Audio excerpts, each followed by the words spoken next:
Hey everybody, this is a quick video in case you have a pure enrichment MistAire humidifier and you feel like it's making a lot of noise.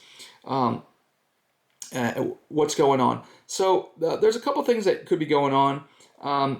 The number one thing that is probably, if it's making noise, is probably coming from vibrations and because you don't have it on a proper surface.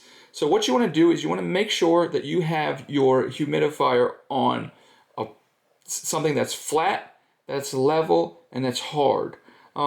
Because if you put it on anything soft or absorbent, then it will allow the vibrations inside it to amplify and start to make more noise.